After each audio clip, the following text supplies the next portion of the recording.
Morning, everyone. It's really so awesome to be back. And there's something very important I want to discuss to you with regards to the cabinet reshuffle that happened. I will do a video where I cover it in a bit more detail, and I cover things that are relevant to our freedom. And this is very important. But one very important thing I want to mention, so this is going to be a short video, is something that Adriaan Basson said, that the editor for News 24. And I'm glad that he picked up on this because this is crucial for our freedom. And that is the fact that President Cyril Ramaphosa has now made sure that the State Security Agency reports to him. And I just want to read a comment or an extract of what Adriaan Basson said. And I can't put the link underneath because it's in a very long series of comments, but I'll put the link to the thread so that you can find it. And he made a comment where he said, I have serious reservations with the State Security Agency reporting to the presidency. And it shouldn't be reservations, it should be absolute shock and horror.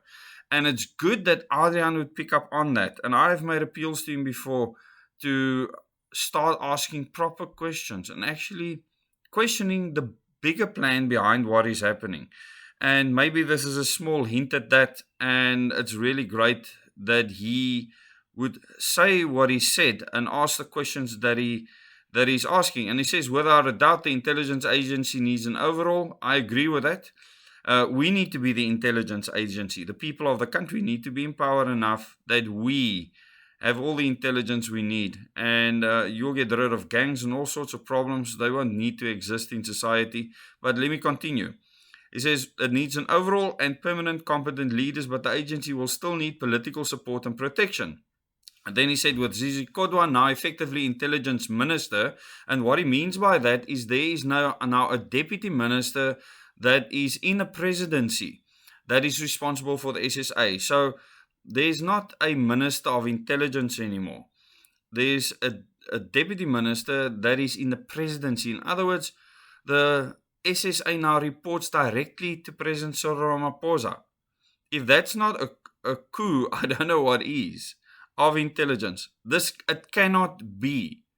You cannot have a direct report to the president. You need a separation of powers, and especially when it comes to intelligence, because I have so much evidence that Cyril Ramaphosa and his campaign through his handlers was heavily funded to buy votes for his presidency. And that's a conflict of interest. It might not be illegal, but what it is something that the public should know. The public should know that this president is being handled by people that are willing to spend billions on him being president, which means that he will implement what they want and not what you want as the people of South Africa. I continue. He says, with Zizi Kodwa now effectively intelligence minister as deputy minister in the presidency responsible for the SSA, the agency has been demoted in importance and stature, okay, physically.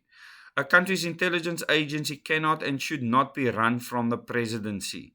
That is the best statement that Adriaan Basson could make, and I want to thank him for that because the people that know what this means would understand the importance of what Adriaan just said there. The appointment of a strong independent director general for the SSA should be a matter of priority. So this is his idea, that there should be a director general for the SSA. But the fact that the SSA is now reporting directly to the president is unconstitutional. It's dictatorial. It is serious, very, very serious. And I want you to try and wrap your head around it. And I'll speak about that tonight at 6 o'clock in the live chat that I will have with channel members. So I really look forward to seeing you in that meeting at 6 o'clock. It'll be from 6 to 7. And yes, it's great to be back on the channel. Great to be back with you. The views are really skyrocketing and the people are obviously sharing the videos. And I really want to thank you because it's the community on this channel that is driving change in the country. You are a part of history. And yes, it is great to see it, that the plan is working, that it's successful. It cannot be stopped and it will continue. And we will turn people's minds around as they see what happens. I always tell people, you don't have to believe in what I say now, but things will happen to you that'll change your mind.